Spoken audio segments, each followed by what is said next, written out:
Les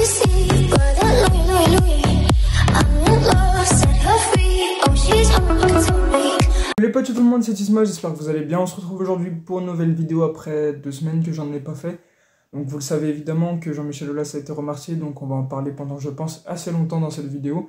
Puis on va parler de quelques infos que je vais dire qui sont passées cette semaine.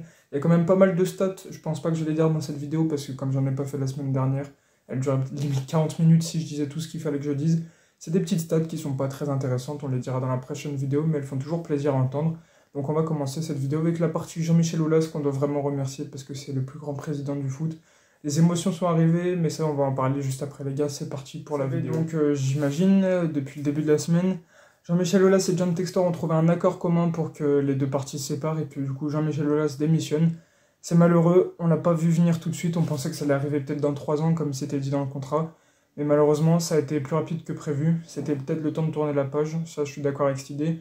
Ça fait très mal sur le coup, mais ça va nous faire du bien, je pense, plus tard, parce que il est vrai que Jean-Michel Aulas commence à vieillir, avec ses idées de football aussi, donc il n'était plus dans la modernité active. Mais ça, c'était les points négatifs, on va pas s'étendre trop sur le négatif non plus, parce qu'il y a des choses à dire qui sont beaucoup plus joyeuses. Donc vous le savez, il est donc parti, John Textor a fait une conférence de presse à son sujet, donc pour dire quelque chose, enfin, quelque chose avec un S, on va dire. Donc premièrement, ça va être lui le PDG de l'OL, le président et directeur général, pendant quelques temps, même si on cherchait un autre qui connaît mieux le foot que lui, parce qu'il est vrai que John Textor ne connaît pas énormément le foot. Vous avez sûrement vu une photo de lui qui est assez compromettante, je sais pas si vous avez la ref les gars, mais je vais pas trop en parler, parce que vas-y quoi, c'est pas ouf. Du coup, ça va être lui notre président, on va voir ce que ça donne pendant quelques temps. Je suis pas trop convaincu par l'idée que ça soit lui. Il faudrait qu'on trouve un président qui soit un PDG à sa place, parce que c'est pas une bonne idée, je pense, de laisser les clés du camion à un pélo qui connaît pas tant que ça le foot, mais bon...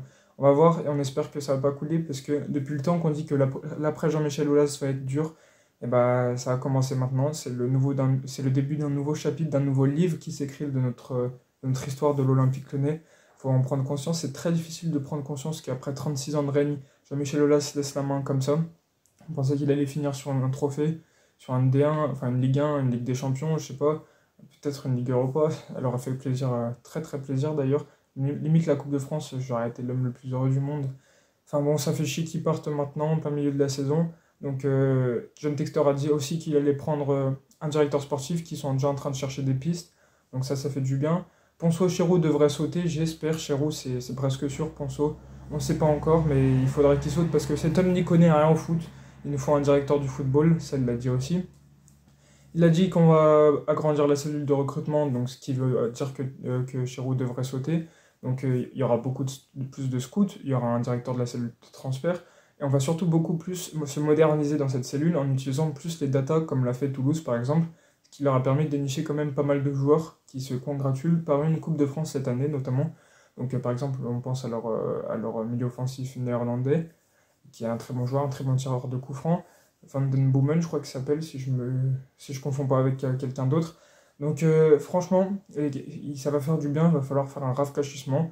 Il a dit qu'il veut garder Laurent Blanc parce qu'il compte sur lui, c'est un très grand joueur, ils ont mangé ensemble. Ils ont dit qu'ils comptaient sur lui, je vais y arriver. Mais le problème c'est que si on prend un directeur sportif qui lui veut changer d'entraîneur, là évidemment, on devra le changer parce qu'il faut que tout soit aligné, il faut qu'un directeur sportif aime l'entraîneur, il faut qu'ils soient alignés les uns les autres pour qu'ils aient les mêmes idées pour développer notre côté sportif, qui a besoin sûrement d'être développé. Et du coup, voilà pour la petite partie ici. Donc vous avez sûrement entendu, avant qu'on passe à Jean-Michel Aulas, vous avez sûrement entendu que Lyon devait prendre 130 millions d'euros, parce qu'ils sont en déficit de 130 millions d'euros de dette pour passer devant la DNCG. Mais ça a été démenti par Hugo Guillemet, donc le journaliste d'équipe, qui a dit qu'il y avait de l'erreur dans ces papiers qui dataient de novembre. Donc il aurait fallu sûrement vendre la section féminine à 52%, comme on l'a dit. Il fallait vendre aussi OL Rennes, qui nous aurait rapporté au total presque 80-90 millions d'euros. OL Rennes plus la section féminine.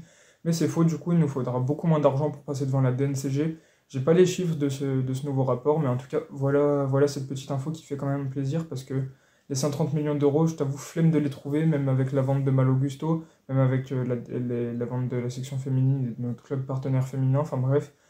Ça fait quand même plaisir d'entendre ça. On va passer à Jean-Michel Aulas, les gars.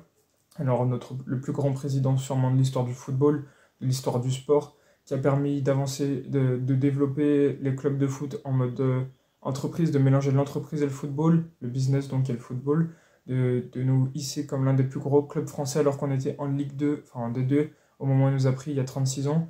Donc pour nous emmener aujourd'hui en étant le second club français, qui a été longtemps le premier, qui a été limite dans le top 5 des clubs mondiaux dans certaines années, on va dire autour de 2002 et 2009, même un peu plus avec la demi-finale de Ligue des Champions.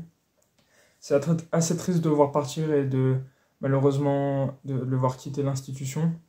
Ça fait chier de le voir laisser sa place, on va dire les termes. N'oubliez pas que le match contre Reims, fin mai, 27 mai je crois, il y aura enfin en gros, faut tous qu'on aille au stade parce que ça va être le match d'honneur de Jean-Michel Aulas, on va lui rendre hommage. Donc il faudra vraiment être là parce que c'est le crack, il faut lui rendre honneur. Donc pour revenir à son histoire, il nous a pris en D2, il nous a monté au meilleur club français. J'ai son palmarès en main, je le connais pas par tête, j'ai un petit post-it MDR. Alors du coup, est-ce qu'il s'agit de ses distinctions personnelles? En 2016, il a été récompensé de la Légion d'honneur française, ce qui fait plaisir, qu'il a le mérite pour tous ses investissements dans le football féminin qu'on va parler un petit peu plus tard aussi. Donc on va commencer par le palmarès masculin. 7 Ligue 1 entre 2002 et 2009 d'affilée, aucun club ne l'a fait, aucun club en Ligue 1 ne l'a fait évidemment. Même le PSG n'arrive pas à en gagner 7 d'affilée pour vous dire la réussite qu'a fait Lyon avec Jean-Michel Aulas ces années-là. Gagner un championnat c'est dur, il faut être régulier sur 38 journées, sur 38 semaines du coup.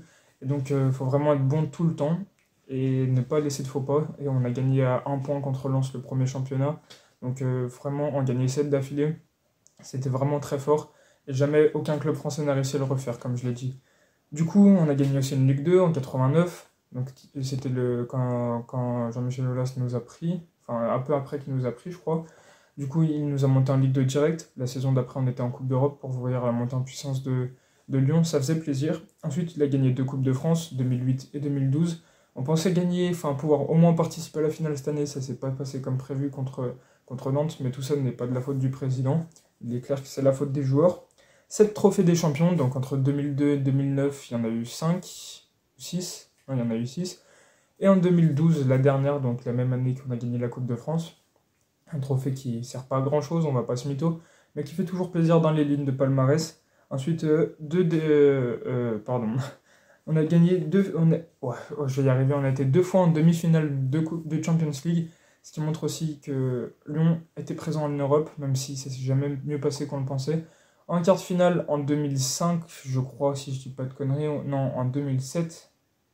Je crois que c'était en 2007, contre, je sais plus non c'était peut-être pas contre Milan, en tout cas on était en quart de finale de Ligue des Champions, c'était fait voler il y avait penalty sur un de nos joueurs, l'arbitre n'a pas sifflé penalty, du coup, ce qui fait qu'on a été éliminé, alors que s'il y aurait penalty, qu'on l'aurait marqué, on aurait été qualifié en demi-finale de Ligue des Champions.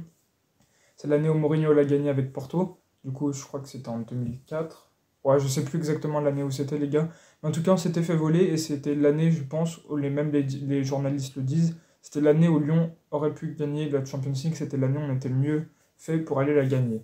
Ensuite, en 2020, la deuxième finale de Ligue des Champions, celle-ci on s'en souvient encore tous, parce que c'était très récent, avec le Final Four de Lisbonne, le Final 8 de Lisbonne. Donc c'était assez compliqué le tableau qu'on a joué. On a joué la Juventus, qu'on a gagné. Gros match de Dembélé, gros match de Cornet. On a joué la Manchester City. Encore une fois, gros match de Cornet, ça faut souligner, contre City, il a toujours été bon. Et en fin de demi-finale contre le Bayern Munich qui était, je pense, la deuxième équipe de son histoire, du Bayern, genre, c'était la deuxième équipe de toute l'histoire du Bayern à être aussi performante après la 2012, si je dis pas de conneries encore.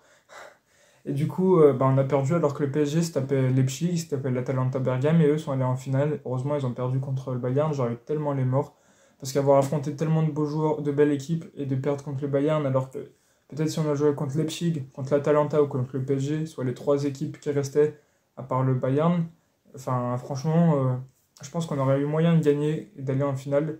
Là ça aurait été autre chose, mais est-ce qu'on aurait gagné, ça c'est encore une autre chose. En tout cas on va quand même souligner son palmarès avec les masculins, qui jamais personne n'a réussi à faire aussi bien que lui sur les Ligue 1, même en Coupe d'Europe on a fait des très grandes performances, que ce soit en Ligue des Champions, en Ligue Europa, l'épopée 2017. Rarement les équipes l'ont fait, Marseille l'a fait, Monaco l'a fait et Paris l'ont fait. C'est les 3 seules équipes qui ont pu le faire. Saint-Etienne l'a fait, mais ça remonte il y a très loin. Nantes aussi, mais en tout cas, c'était pas comme aujourd'hui. C'était un football un peu plus simple, c'est vrai.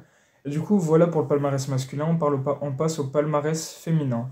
Alors du coup, là ça va être plus long, on va dire, 8 Champions League. Donc pour vous dire un peu où on en est, meilleur club féminin du monde, hein. On va pas se mytho dans l'histoire. Jamais un club n'a fait mieux que l'Olympique Lyonnais. Donc ça, il faut le féliciter, 8 Champions League. Attention, c'est que le début, hein. Quand même, gagner 8 Champions League, on est un peu le Real Madrid féminin. On enchaîne avec 15 D1, alors que la D1 n'est pas très, très ancienne, on a quand même arrivé à la gagner 15 fois. Donc pour vous dire, le PSG est encore très loin, ils ont dû la gagner 4-5 fois, et encore je sais même pas. Donc maximum d'ailleurs. Donc 15 Ligue 1, encore une fois, ça montre qu'on ultra domine notre pays. On a eu un petit passage à vide depuis 2-3 ans. Et ça a été plus compliqué à gérer, mais on a quand même su se reprendre l'année dernière en gagnant encore une fois la D1. Bon, on a fait... Je vais parler du football féminin encore après, j'allais dire là, mais non en fait. Du coup, 9 Coupes de France, ça fait plaisir aussi. Donc 9 Coupes de France qui ont été gagnées dans les belles années de l'Olympique Lyonnais. Les belles années, elles ont commencé limite en 2000, en même temps que les garçons. Elles le sont toujours. Donc ça fait un peu plaisir avec Sonia Bonpastor, qui est actuellement le coach de l'OL, qui a été capitaine, qui a gagné des Champions League, qui a gagné la première Champions League de l'OL, Sonia Bonpastor, en tant que capitaine de l'Olympique Lyonnais. Ensuite, 2 trophées des champions. Le trophée des champions date de, je crois, 2 ou 3 ans. Donc pour vous dire, on commence déjà à rafler le trophée. Pour le moment, je crois qu'il n'y a que nous qui sommes au palmarès, parce que je ne crois pas qu'il y ait d'autres équipes qui l'ont gagné en même temps depuis 2 ans. On peut encore être très bon. On a fait une Coupe du Monde des clubs en 2012. J'ai rien compris à ce format parce que je ne suis pas allé pousser non plus, mais je crois pas qu'il y ait tous les ans. Je sais pas comment ça se passe, cette Coupe du Monde des clubs. Mais en tout cas, Lyon l'a gagné, ça fait plaisir. Ça montre que sportivement, ils ont battu tout le monde, du moins tous les participants à ce trophée, et ont été sacrés meilleur club du monde. En parlant de meilleur club du monde, on a été 7 fois donc le meilleur club du monde dans un trophée investissement de sport, je sais pas quoi. Une connerie de trophée donc, qui a dit que non, on a été 7 fois meilleur club féminin du monde, et ça fait plaisir évidemment, on le prend bien.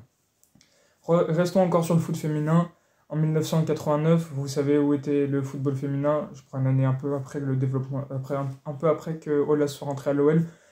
Il était très très loin. Je ne sais même pas s'ils avaient un statut professionnel, ça m'étonnerait. Il n'y avait pas de D1, c'était vraiment la chicha. Et de plus en plus, grâce à Jean-Michel Aulas qui a prôné pour que le football féminin existe, il y a une D1 qui s'est créée, donc une D2. Ensuite, et le développement, il y a eu énormément d'argent qui ont été mis dans le football féminin français.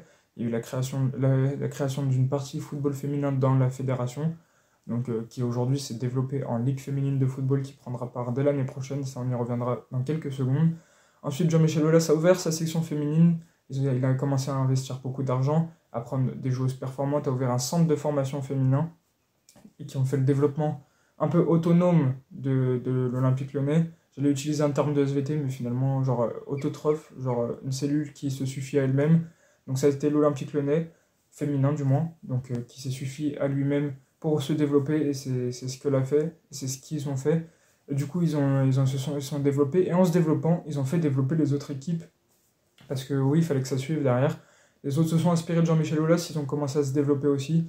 Peut-être pas en suffisant à eux-mêmes, ils ont commencé à utiliser le mercato, ça a été le développement du mercato dans la section féminine, ça piochait dans les autres équipes, et ça a fait un peu comme, ça fait comme le football masculin le fait depuis longtemps. Et du coup, c'est monté en puissance. Une vingtaine d'équipes ont émergé. Il y a une D1, il y a une D2. Donc il y a eu des poules en D2 carrément. Donc pour vous montrer que ça a attiré un peu de monde. Le foot féminin s'est développé grâce à Aulas en tête de série. Et aujourd'hui, la preuve, il y a une D1 donc, de 20 équipes. Il y a une D2 de 20 équipes. La D1 est de 12 ou 13 équipes. Elle n'est pas de 20, je dis de la merde. La D2 sera pareil avec 12 équipes et une seule poule. Et là, il y aura la création d'une D3 l'année prochaine avec 2 poules qui fonctionnera sur le même fonctionnement que la D2 en ce moment. Et du coup, ça sera beau parce qu'il y a aussi la Ligue de football professionnel féminine qui va se créer. Donc ça montre où est arrivé le football féminin avec Jean-Michel Aulas qui a fait vraiment tout développer, qui avait pris de l'avance sur tout le monde, toute la terre entière sur le football féminin, qui aujourd'hui nous ont rattrapés. On a perdu l'avance qu'on avait déjà, on n'est pas en retard, rassurez-vous. On peut toujours la prendre avec la Coupe du Monde cet été. On espère qu'on va reprendre de l'avance d'ailleurs. Et que l'OL continue à gagner des titres, même si ce sera plus sous le contrôle de Jean-Michel Aulas. Peut-être que l'OL féminin sera vendu d'ailleurs. Du coup, voilà pour ce petit point palmarès et ce qu'on a dit. Jean-Michel Aulas, bonne continuation à lui. Il va être président d'honneur, ça veut dire qu'il sera toujours proche de l'équipe. Textor a dit qu'il sera encore plus proche de l'équipe que lui parce qu'il habite à Lyon et Textor en Floride. Donc on espère que ce sera le cas. Le président d'honneur va encore suivre les déplacements, va participer au conseil d'administration, va participer à tous les événements de l'Olympique Lyonnais. Et en tout cas, il le mérite. Il faut vraiment, pour moi, il faudrait renommer le stade le Ola Stadium ou quelque chose dans le genre, mettre une statue de lui, parce qu'il le mérite amplement tout ce qu'il a fait au football à l'Olympique Lyonnais. On n'oubliera jamais notre président, il restera le président de l'OL pour toujours dans nos cœurs, ça c'est sûr et certain. Jamais nous l'oublierons et du coup félicitations à lui pour tout ce qu'il a fait, on lui espère une bonne continuation. Retraite ou pas retraite, ça on ne sait pas. Est-ce qu'il va encore s'investir davantage dans le football féminin en étant président de la LFP, de féminine, ça on ne sait pas, ou président de la FFF limite aux prochaines élections, mais ça c'est pas sûr encore, c'est loin d'être sûr d'ailleurs. Et pourquoi pas prendre sa retraite, qui serait amplement mérité avec tout ce qu'il a fait, et j'espère pour lui qu'il va être épanoui avec sa famille et tout, qu'on n'oubliera jamais cet homme, et vraiment gros big up à lui parce qu'il nous a vraiment tout fait. On a fini pour Jean-Michel Aulas, les émotions sont venues je pense pour nous tous, j'ai eu une petite larme qui est tombée quand j'ai appris l'éviction, la démission de Jean-Michel Aulas, on va dire des mots, on va utiliser des mots plus simples. Du coup, voilà, on va passer à la suite de la vidéo, les gars. On continue avec le reste des informations. On va commencer avec la Coupe du Monde U20. Donc, principaux absents d'ailleurs de l'Olympique Lyonnais qui auraient pu participer sont Cherki, par exemple, et Koumbeti. Alors, de Lyonnais, enfin, un qui est en prêt d'ailleurs, vont la participer. Florent Da Silva qui joue à Volendam, qui avait fait une bonne entame de saison là-bas, mais qui est un peu moins bon actuellement. Et le deuxième, c'est Sekou Lega, l'attaquant lyonnais qui joue un peu avec la réserve, mais qui est des fois dans le groupe, pas tout le temps, mais des fois va jouer donc cette Coupe du Monde U20. Il y a eu beaucoup de débats d'ailleurs sur quels joueurs peuvent y aller, quels joueurs ne peuvent pas y aller. Et beaucoup de joueurs, beaucoup de clubs n'ont pas voulu laisser partir leurs joueurs parce qu'ils comptent sur la fin de la saison. Et cette Coupe du Monde U20 n'est pas dans les dates de la FIFA, donc ça arrangeait pas les choses. Et ça, j'ai pas compris pourquoi d'ailleurs, ils veulent pas la mettre dans leur date. Enfin, ils veulent pas mettre dans la date des FIFA pour arranger tout le monde et que tout le monde puisse représenter leur pays. Du moins tous ceux qui sont demandés à le représenter. Ensuite, on va enchaîner du coup avec les autres infos. Romain Fèvre, vous savez, qui joue au FC Lorient, qui est prêté. Et bah, il se réveille depuis quelques semaines, il fait de bonnes choses, de bons matchs avec des buts, pas tant que ça, et des passes décisives, ce qui montre que Séville et Leverkusen sont sur le dossier pour attaquer sur l'attaquant lorientais et lyonnais d'ailleurs, au mercato estival quand il va revenir à Lyon. Donc on verra ce que ça donne, pourquoi pas le voir partir, je suis pas trop contre. C'est pas un joueur que j'adore énormément, mais on verra l'année prochaine ce que ça donne de lui s'il reste à Lyon. Je regarde pas trop les matchs de Lorient, je regarde pas trop ses matchs, donc je peux pas trop vous dire ce qui se passe, je peux pas trop parler de lui. Et du coup, voilà pour cette petite actu mercato. Il y a encore d'autres actus mercato qui vont arriver. Mathieu Patouillet, le gardien incroyable de l'Olympique Lyonnais de la réserve qui a 17 ou 16 ans, qui est même pas très vieux, a signé son premier contrat pro jusqu'en 2026, je suis tellement fier. C'est le futur Anthony Lopez, il a un taux de pourcentage d'arrêt de penalty incroyable, à l'image de Mike Maignan, il pourrait devenir aussi bon que lui. Donc à voir d'ici les prochaines années comment ça devient, à la place de Lopez, à la place de Bonnevie, qui est ce troisième gardien, à la place de Rémi Rioux. Enfin bref, à la place de tellement de gardiens de l'OL qui peuvent et qui pourraient lui laisser sa place parce que c'est vraiment un futur talent de l'OL. On continue avec le mercato. Un joueur de Sochaux est pisté par l'Olympique Lyonnais, une pépite du milieu de terrain de 21 ans. Il s'appelle Skelly, il fait une très bonne saison avec Sochaux. J'ai pas trop vu encore une fois les matchs de Sochaux, un peu le même débat que Fèvre. Je sais pas quoi représente ce joueur, mais il est annoncé comme une pépite. Du coup, 21 ans, c'est encore très jeune. Il a le temps de prendre de la maturité dans son jeu. Et Lyon voudrait faire comme l'a fait avec Kadewere, pourquoi pas l'acheter. Il y a encore beaucoup d'équipes qui sont sur le dossier, on verra ce que ça donne. Mais il faudrait que ça soit plus réussissant que Kadewere, qui a fait pas tant que ça, qui a fait 2 gros matchs dans sa carrière à Lyon. Les 2 matchs contre Saint-Etienne avec un doublé ou triplé, je sais plus. Enfin, même 2 doublés, enfin, je sais plus exactement.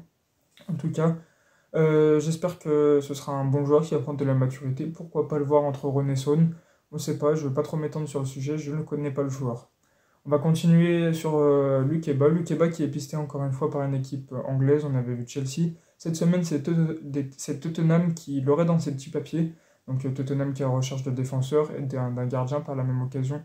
Le risque annoncé un petit peu du côté d'Arabie Saoudite qui devrait partir l'été prochain. Donc Tottenham vaudrait Lukeba. Est-ce que ce serait une bonne idée? Moi, je suis pas sûr. Moi, je pense qu'il faut le garder. Textor le pense aussi. Il cherche d'ailleurs à le prolonger. Ça, je tiens à le rajouter aussi. Mais pourquoi pas le garder? Parce que franchement, c'est un très bon joueur. Lukeba qui respire l'Olympique Lyonnais, qui a le blason sur le corps, sur le cœur et le corps. Vous m'avez compris la petite image, encore une fois. Ouais, faut vraiment que j'arrête ce genre de choses en vidéo, les gars. Et du coup, Tottenham cherche à l'acheter. En tout cas, il va falloir payer cher parce qu'il vaut une trentaine de millions d'euros. C'est d'ailleurs le joueur le plus cher de l'Olympique Lyonnais, qui représente 24 ou 21, je sais plus, 21% de la valeur marchande de l'Olympique Lyonnais. Donc pour vous dire quand même qu'il compte beaucoup à l'OL Et donc il faudrait pourquoi pas qu'on le garde et qu'on le prolonge assez vite parce que j'ai pas envie de le vendre à Tottenham. On va finir encore par deux petites choses, par Lacazette qui est impliqué dans 24 buts et 4 passes décisives, c'est-à-dire dans 28, qui est impliqué dans 28 buts. Et c'est le joueur qui a le ratio de buts pour son équipe le meilleur au monde, le meilleur des 5 grands championnats du moins. Il représente donc 50% des buts de l'Olympique Lyonnais. Lacazette est impliqué sur un but sur deux de Lyon. Personne ne fait aussi bien, Balogun est en dessous. Balogun qui est le deuxième ou troisième joueur qui est dans ce ratio. Pour vous montrer la performance de Lacazette cette saison, c'est le joueur qui marque le plus de buts, enfin qui est le plus décisif dans son équipe. Haaland est en dessous, Mbappé est en dessous, Messi est en dessous quand même. Donc les joueurs qui marquent et qui font beaucoup de passes D sont en dessous de Lacazette qui réalise une saison de fou, qui est je crois le quatrième joueur le plus décisif d'Europe, si je dis pas de conneries. Donc avec notamment son quadruplé contre Montpellier, qui est le premier quadruplé de sa carrière, d'un match de taré, j'ai même pas de mots carrément, c'est un match de fou, les émotions durant ce match. J'étais en Italie, j'ai pas vu le match, j'ai vu que les notifications. Mais waouh, on perdait 4-1, on a gagné le match 5-4. C'est le match de la saison. Aucune autre équipe a fait un match aussi fou cette saison quand même. Waouh, la remontada de fou que Lyon a fait. Lyon a remonté 4 buts. Ça, il faut vraiment le notifier avec un but de Lovren aussi. Ben, voilà, mais pour vous montrer à quel point, quel grand joueur Alexandre Lacazette, quelle bonne idée de le reprendre, de le recruter, de le re-recruter. On avait besoin d'un buteur comme ça. C'est pas avec Moussa Dembélé ou même Mariano Diaz, pour reprendre un peu plus loin, que je pense qu'on aurait rattrapé ce match. Enfin, on aurait gagné ce match, même si Moussa Dembélé a fait une grosse deuxième partie de saison l'année dernière. Et Mariano Diaz avait fait une saison de fou aussi, quand il était venu du Real Madrid, et qui est reparti d'ailleurs. Quand il était venu du Real Madrid, il avait fait une saison vraiment de fou. Du coup, voilà pour ça. Voilà pour cette vidéo, on va s'arrêter là, elle va durer quand même assez longtemps. J'espère que vous aurez kiffé, la partie sur Olas notamment et le reste. Si c'est le cas, on se retrouve la semaine pro. N'hésitez pas à liker, à commenter et à vous abonner les gars. Ciao ciao!